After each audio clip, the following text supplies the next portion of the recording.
Bonjour tout le monde et bienvenue dans le podcast de Unit, le podcast dédié aux énergies vertes. Je suis Marion Terrasse et aujourd'hui notre expert est Pierre Bonicel.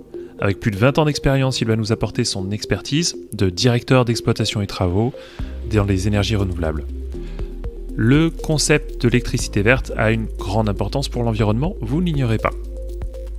Et le rôle des sources d'énergie renouvelables, telles que le solaire, l'éolien, l'hydroélectricité, est vital dans la réduction des émissions de gaz à effet de serre. Pour autant, pour cet épisode, nous allons nous pencher sur ce qui a parfois été vu comme un conflit interne en écologie. L'impact de nos centrales d'énergie renouvelable, donc écologiques, sur la biodiversité, un énorme pan de l'écologie. Mais revenons à Pierre qui va nous en parler. Bonjour Pierre. Bonjour Marion. Pierre, est-ce que tu peux te présenter s'il te plaît ? Oui, donc je m'appelle Pierre Bonicel, j'interviens dans le domaine des énergies renouvelables depuis plus de 20 ans, toute énergie renouvelable confondue, essentiellement sur le développement de nouveaux projets, depuis la feuille blanche jusqu'à la construction, la mise en exploitation de ces centrales, avec toutes les phases d'instruction administrative, construction et mise en route. Et sur quel type de centrale d'énergie renouvelable tu as travaillé d'une manière générale ? Quel type d'énergie ? Alors, la première expérience est constituée par la construction d'un parc éolien significatif dans le département de la Lozère, c'était en 2007-2008. L'autre expérience significative, c'est la couverture d'une pisciculture dans les Landes par des ombrières photovoltaïques en 2011. Et puis plus récemment, c'est deux grosses centrales hydroélectriques, une sur la commune de La Grave, au pied de la Meije, qui a été mise en service en décembre 2018, et puis très récemment, une sur le Parpaillon, en Haute-Vallée de l'Ubaye, qui a été mise en service il y a quelques mois. Donc c'est sur éolien, photovoltaïque et hydroélectricité. D'accord. D'ailleurs, je rappelle que pour la partie photovoltaïque, c'était la centrale de Mesos, je crois, dont tu parlais, pour la pisciculture. Absolument. Nous avons fait un épisode sur la question. Absolument. Alors, je continue. Aujourd'hui, on va parler de biodiversité. Est-ce que tu peux nous donner le cadre spécifique ? Pourquoi est-ce qu'on parle de biodiversité quand on crée des centrales photovoltaïques ? Alors, on parle de biodiversité sur tous les chantiers. Ce qui nous intéresse, nous, les énergies renouvelables, mais globalement, tous les chantiers structurants tels que les routes, les lotissements et autres. Donc, ce n'est pas une exclusivité liée au développement des énergies renouvelables, c'est une règle de protection de la biodiversité. Donc, en fonction de l'endroit où se trouve le projet, il y a diverses espèces, donc faune, flore, piscicoles sur l'hydroélectricité qui conviennent de recenser et surtout de protéger pour éviter de créer quelconque dommage à cette biodiversité lors de la réalisation des travaux. Donc toute cette phase d'investigation se fait très en amont et c'est un élément fondamental pour avoir les autorisations de construire. On peut noter que la contrainte de biodiversité s'est quand même largement accentuée ces dernières années parce que de plus en plus d'espèces sont classées ou alors en voie de disparition ou en difficulté, ce qui fait qu'on a beaucoup plus de pression, on va dire, sur la biodiversité, pour le respect de la biodiversité quand on développe des chantiers structurants comme ceci. D'accord. Alors, est-ce que tu pourrais nous expliquer la règle pour le respect de la biodiversité ? Alors, c'est une règle qu'on a déjà évoquée, je crois, dans des épisodes précédents, mais il y a une règle spécifique pour le respect de la biodiversité quand on crée des chantiers. Est-ce que tu pourrais nous la réexpliquer ? Alors, le territoire, il y a une cartographie de la biodiversité avec des zones qui s'appellent des INIEF, des Natura 2000 et autres. Donc en fonction de l'implantation du projet, on a déjà une première analyse cartographique qui nous dit attention là, vous êtes potentiellement dans une zone où la biodiversité est soit riche, soit il y a des espèces rares qu'il convient de protéger. Donc ça c'est la première analyse, qui est un peu une analyse macro. Et ensuite après, dès qu'on affine le projet en localisant précisément les terres et les terrains qui seront mobilisés, il faut qu'on fasse un inventaire très très précis par des organismes extérieurs et agréés par l'administration pour dire oui, telle plante a été vue ou telle espèce a été vue, elle est protégée, donc il faut qu'on prenne des mesures qui se résument en un acronyme qui s'appelle ERC, c'est il faut éviter au maximum de déranger ces espèces-là. Je précise, ça concerne toutes les espèces terrestres, faune, flore et avifaune aussi. Donc il faut éviter de faire des travaux sur les zones où elles sont présentes. Si jamais on ne peut pas éviter, il faut réduire de façon très très significative les impacts sur ces espèces-là. Et si on fait quelques impacts, il faut le compenser en mettant en place des mesures de protection de cette espèce-là en périphérie immédiate du chantier ou dans un périmètre un peu éloigné. Et la règle de compensation, c'est pas 1 pour 1. C'est-à-dire que si on fait un impact de 1, il faut probablement compenser par 5, 10 fois plus de mesures pour être bien certain que le chantier se déroulera avec zéro impact final sur la biodiversité. Donc, je le répète, ERC, éviter, réduire, compenser, c'est la règle pour le respect de la biodiversité quand on réalise des chantiers. Est-ce que tu as des exemples d'énergie renouvelable, de centrales d'énergie renouvelable, qui ont bien fonctionné vis-à-vis de la biodiversité locale, des exemples où ça s'est bien passé? Il n'y a pas d'exemple à avoir, parce que tous les projets ne peuvent se construire que si l'équilibre de la biodiversité est respecté et s'il y a zéro impact. Donc en fait, c'est une contrainte initiale qui fait que on ne peut pas prétendre construire quelconque ouvrage, je répète, ce n'est pas exclusif aux énergies renouvelables, si la biodiversité est impactée. C'est la loi et les services instructeurs n'autoriseront pas quelconque chantier s'il n'y a pas un équilibre au moins égal ou un petit peu positif pour la biodiversité locale. Donc tous nos chantiers ont été réalisés dans ce cadre-là, avec quand même ces dernières années une pression sur la biodiversité qui est un peu plus accrue de par l'évolution climatique et la prise de conscience que cette biodiversité était quand même une richesse commune. Donc ça fait quelques années que tu connais ces sujets, tu as travaillé sur, tu as dit 4-5 centrales, oui. 5 centrales d'énergie renouvelable. Qu'est-ce que tu penses, toi, de la législation actuelle sur la biodiversité et sur les nouveaux chantiers de centrales d'énergie renouvelable ? De façon très pratique et très expérimentée, puisque il y a quelques années d'intervention, il y a des contraintes administratives qui sont parfois rédhibitoires pour des projets sans trop qu'on comprenne bien quel est l'enjeu final. Puisque sur une espèce qui va nous être imposée de regarder et d'analyser, on va nous expliquer que c'est hors de question de la bouger. Par exemple, prenons un bulbe d'une plante qui est protégée, ça va être au détriment des ouvrages. Donc il y a des projets qui ne verront pas le jour au nom du respect de la biodiversité, alors qu'on parle quand même d'énergie verte et d'énergie un petit peu plus propre que l'énergie carbonée. Ça, c'est le premier point. Deuxième point, il y a des délais d'instruction qui deviennent très longs. Voilà, si on a une espèce protégée, donc il y a divers niveaux de protection, mais au niveau national, c'est 2 ans d'instruction en plus. Donc du temps, des coûts et un risque non nul que le projet ne soit pas autorisé, puisqu'il faut des dérogations obtenues au niveau national par le ministère qui font que c'est très long. Donc un, des projets qui ne verront pas le jour, 2, des instructions très longues, et après des coûts de suivi environnementaux des chantiers, puisqu'on nous impose d'avoir un organisme extérieur qui directement fait son rapport à l'administration pour bien s'assurer que nos engagements sont respectés et que les fameuses mesures de compensation ou d'évitement sont bien là. Donc c'est beaucoup plus de temps, d'instruction et de longueur administrative, on va dire. Ok, on reviendra peut-être un petit peu là-dessus dans les questions qui viennent, mais je note que tu parles d'organismes qui valident un peu le travail. Est-ce que tu peux nous expliquer les différents organismes et les acteurs qui interviennent? Quelles sont leurs collaborations? Quelle est la collaboration entre ces organisations de conservation et les entreprises d'énergie renouvelable? Alors, il y a les services de l'État qui sont souvent regroupés au sein de l'ADREAL sur le volet environnement, qui sont quelque part les garants du respect de la biodiversité et de la loi concernant la biodiversité, soit au niveau des zonages qu'on évoquait tout à l'heure, soit au niveau de l'impact propre du chantier tel qu'il a été défini dans un dossier de préétude. Donc ça, c'est l'administration qui va appliquer la loi et qui va nous imposer de faire un certain nombre de choses. Lors de l'élaboration du dossier d'autorisation, on est obligé de faire appel à des experts environnementalistes, donc des sociétés privées, qui connaissent parfaitement telle ou telle espèce et qui connaissent parfaitement le terrain sur lequel on veut faire le projet. Donc ça, c'est payé par le développeur, par le promoteur ou l'entreprise qui va faire les travaux in fine. Ça fait l'objet d'un gros dossier, ce qu'on appelle l'étude d'impact. Et enfin, on dépose le dossier, puis là, on a plein de questions qui arrivent au fur et à mesure.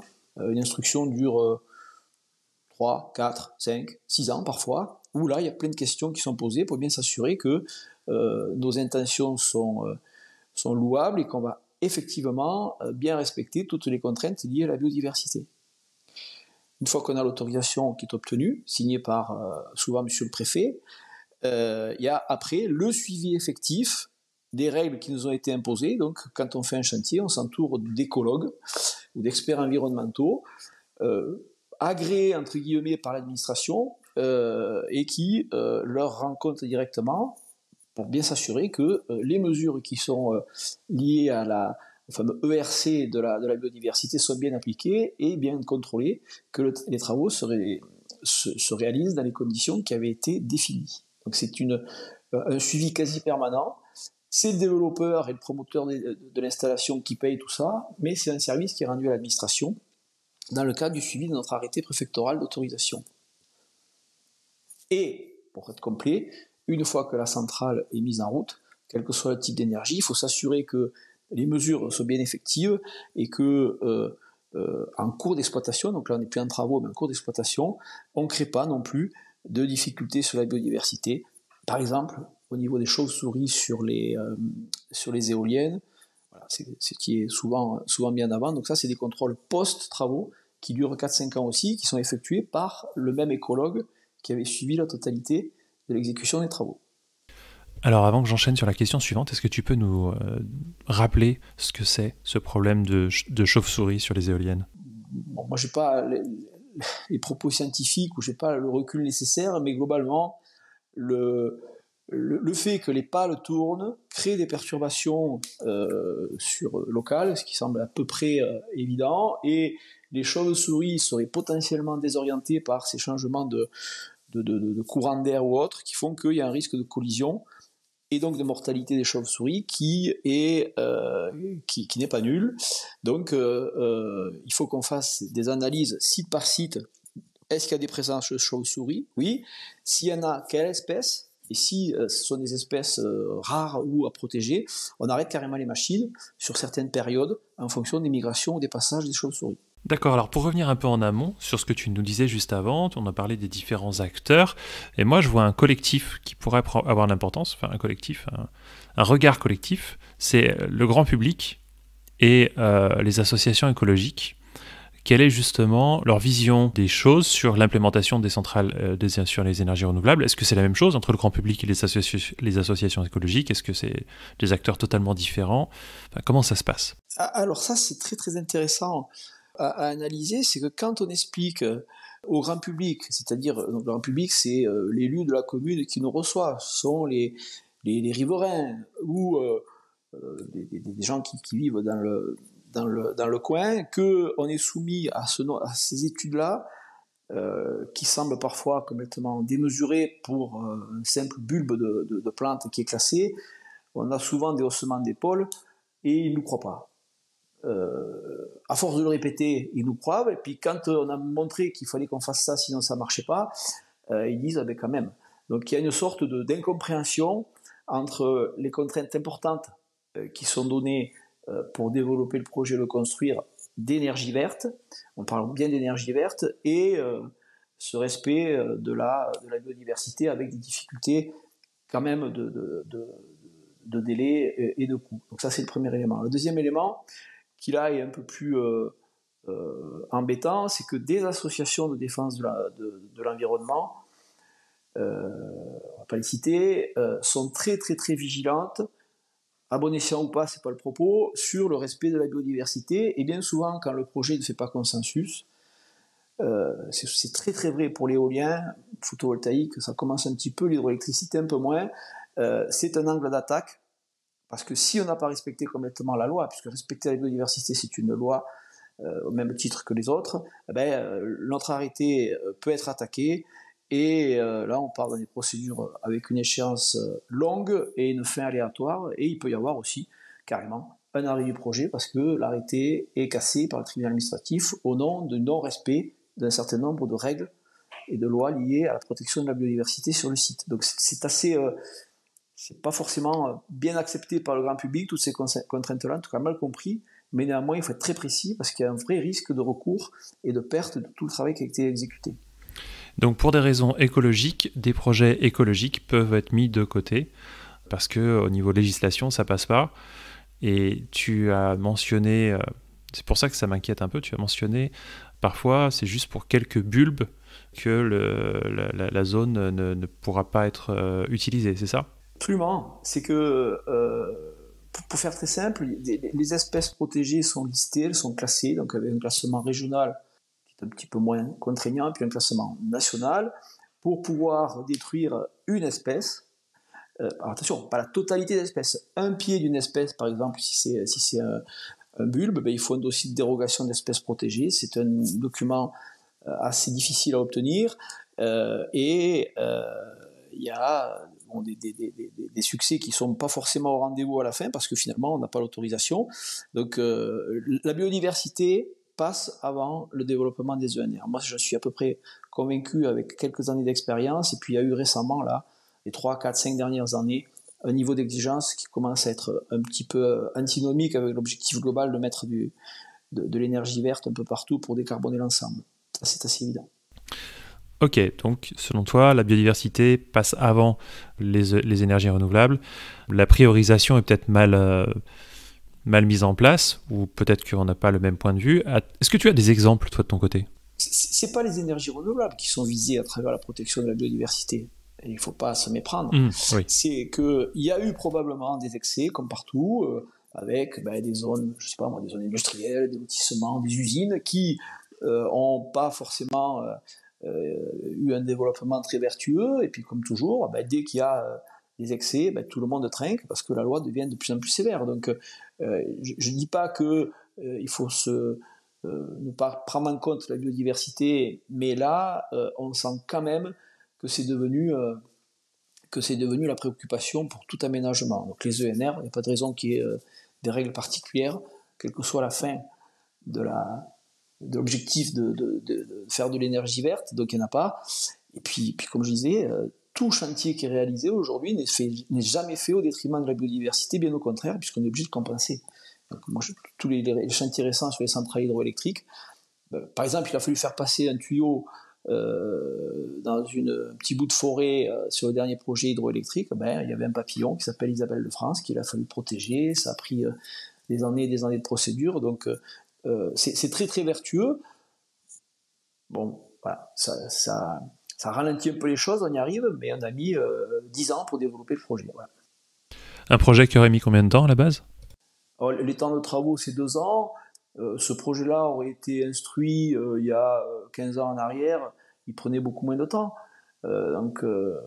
Voilà. Le ralentissement n'est pas non plus dû exclusivement à la biodiversité, c'est qu'il y a beaucoup plus de consultations du public, il y a beaucoup plus de discussions pour que ces projets qui sont quand même impactants pendant les travaux, une fois que c'est en route, c'est beaucoup plus réduit, soit largement accepté par la population parce qu'on ne peut pas imposer non plus de faire tel ou tel aménagement au nom de l'énergie verte. Donc tout est long et la biodiversité contribue à créer un aléa sur le succès final et puis à rallonger évidemment le temps d'instruction. Alors tu as dit un instant, il y a 15 ans, ça ne serait pas passé de la même manière. On sait que tu as une expérience sur la durée. Oui. Quels sont tes pronostics à toi sur les contraintes des normes de biodiversité, sur les gros chantiers dans les années à venir, ou même s'il y a d'autres normes ou d'autres éléments qui pourraient ralentir les chantiers? Je ne pense pas que les choses vont s'assouplir. C'est pas une norme au niveau de la biodiversité, c'est la loi. C'est-à-dire que si sur un terrain il y a telle espèce qui est protégée, il faut absolument la respecter, c'est la loi. C'est aussi important que s'assurer que le barrage ne cassera pas ou que les ouvriers travaillent en complète sécurité. Donc on voit bien qu'il y a une tendance à aller encore un peu plus dans le respect de la biodiversité. Est-ce que c'est à bon escient, à mauvais escient, je ne sais pas, mais de toute façon ça va être classé, ça va être une loi et il va falloir la respecter. Donc je vois mal une simplification des démarches et un assouplissement de ces contraintes-là, bien au contraire. Ok, est-ce que tu vois d'autres défis ou d'autres préoccupations liées au développement de l'infrastructure des énergies renouvelables aujourd'hui? Des choses qui t'ont particulièrement touché en dehors de cet élément sur la biodiversité?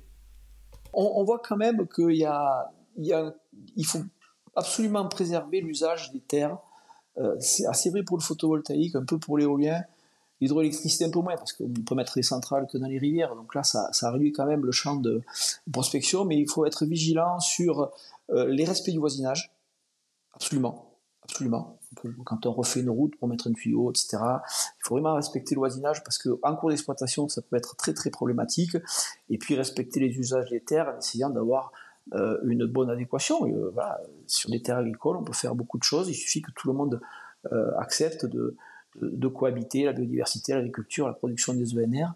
Donc c'est un peu le challenge à venir. Oui, pour ceux qui nous écoutent, je reprends ton terme en cours d'exploitation. En cours d'exploitation sur un contrat photovoltaïque, par exemple, c'est combien? C'est 20, 15 ans? Bon, les centrales qui sont construites aujourd'hui, l'hydroélectricité, ça va durer 50 ans, 60 ans, la durée de vie de l'installation, je parle. Au niveau du photovoltaïque, un peu moins, c'est 30. Les éoliennes, au bout de 20 ans, il faut peut-être penser à les remplacer. Donc c'est des contrats, c'est des ouvrages qui sont là pour plusieurs décennies. Alors, petite question optionnelle. Est-ce qu'il y a quelque chose que j'aurais pu te demander, qui aurait été intéressant pour les gens qui nous écoutent, et une question que je ne t'ai pas posée? Moi, je dis souvent aux jeunes collègues avec qui je travaille, c'est que il faut pas, quand on développe un projet d'ENR, il ne faut pas s'arrêter à toutes les contraintes, toutes les difficultés qu'on aura, il faut y aller, il faut être persévérant, être bien conscient que ça ne va pas être simple, mais il faut persévérer. Après, l'évolution, quand on est développeur, quand même construire, quand on aime faire des beaux ouvrages comme on l'a fait avec Unit, on regrette un peu le temps passé, parce que les temps anciens, parce que le temps passé justement à développer les projets est bien trop grand, et puis on se décourage, et puis souvent il y a des projets qui ne voient pas le jour. Bon, c'est quand même une belle satisfaction de mettre en route des nouvelles installations, mais il faut persévérer, et puis être pro, parce que le niveau d'exigence est devenu très très très élevé. D'accord, avec un niveau de process en interne qui a sans doute dû se mettre au niveau de tous les niveaux d'exigence qu'il y a en face. C'est pas trop la technicité, parce que sur les énergies renouvelables, peut-être sur le photovoltaïque, il y a des progrès à faire en matière de rendement, mais bon, le reste, l'éolien, l'hydroélectricité, c'est des choses qui sont assez figées techniquement. Non, c'est surtout des process d'instruction, c'est des temps de discussion avec toutes les parties prenantes. Et le succès d'un projet, c'est que tout le monde veuille le faire. Voilà. S'il y a quelqu'un qui ne veut pas le faire, si le voisin ne veut pas le faire, si l'administration n'est pas tout d'accord, et si les élus ne veulent pas le faire, il y a de fortes chances que ça n'aboutisse pas, parce qu'aujourd'hui, il faut qu'il y ait un consensus partout, et que c'est pas un parc photovoltaïque en plus ou en moins qui changera la face du monde, c'est pas une centrale hydroélectrique en plus ou en moins. Donc charge à nous et aux nouveaux développeurs d'être conciliants, fédérateurs, et puis surtout de donner le sentiment de bien faire les choses. Eh bien écoute, un grand merci pour ce topo. Avec plaisir. C'était Marian Terrasse, et je rappelle que Pierre Bonicel, notre intervenant, s'intéresse de près à la question, puisqu'il travaille depuis plus de 20 ans dans les énergies renouvelables, par exemple comme directeur d'exploitation et de travaux sur la création de nouvelles centrales. Pour ce qui est du groupe Unit, eh bien c'est un groupe qui développe, construit et exploite des centrales de production d'électricité locale et durable. Vous en avez entendu parler tout au long de cet épisode. Et si vous, qui nous écoutez, vous êtes intéressé pour valoriser un grand terrain, un parking de bonne dimension, un élevage ou un projet photovoltaïque de ce type, vous pouvez nous contacter aux coordonnées en commentaire. Dans tous les cas, abonnez-vous au podcast pour en découvrir plus sur l'avenir de l'électricité verte. Et si vous avez apprécié cet épisode, donnez-lui une bonne note ou partagez-le à des gens qui pourraient être intéressés. Je suis sûr que vous en connaissez. À très bientôt.